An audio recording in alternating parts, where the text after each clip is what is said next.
The first poem is called Death to 17. When I was 9, I stood at the intersection of parallel universes and ceased to exist. The vacuum where my faith used to be sucked the cilia from my lungfish until they collapsed like a house of cardinals in a secular windstorm.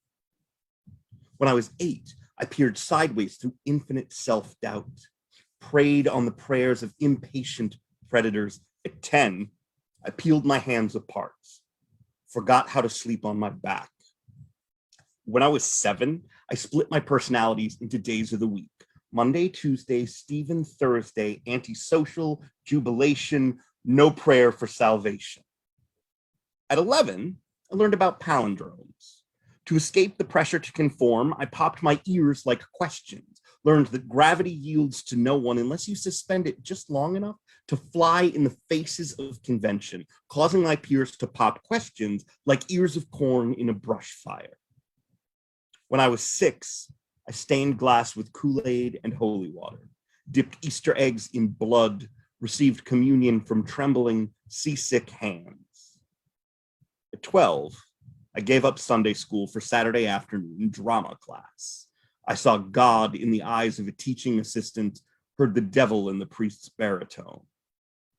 When I was 5, I wrote the Magna Carta on an Etch-a-Sketch, cried when my parents shook it apart.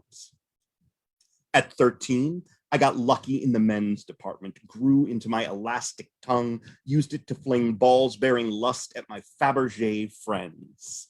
When I was 4, I learned to read smoke signals, studied my ancestry in Play-Doh ashtrays.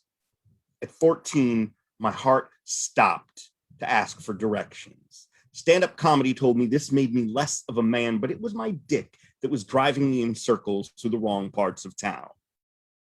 When I was 3, I got an imaginary friend for Christmas.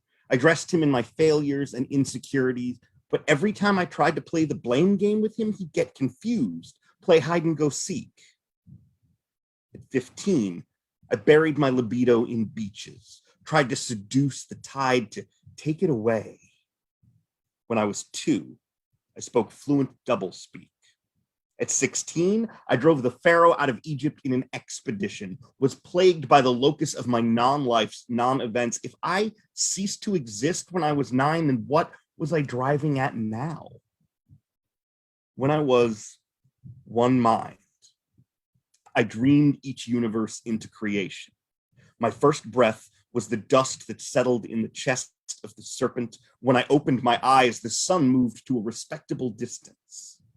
At 17, the last girl I ever lied to bared her heart at the foot of my bed, while my best friend's secret burned like salvation in my groin. I sat at this intersection of parallel universes, folded my hands into an origami womb, praying for infallibility or death, wanting desperately to be born.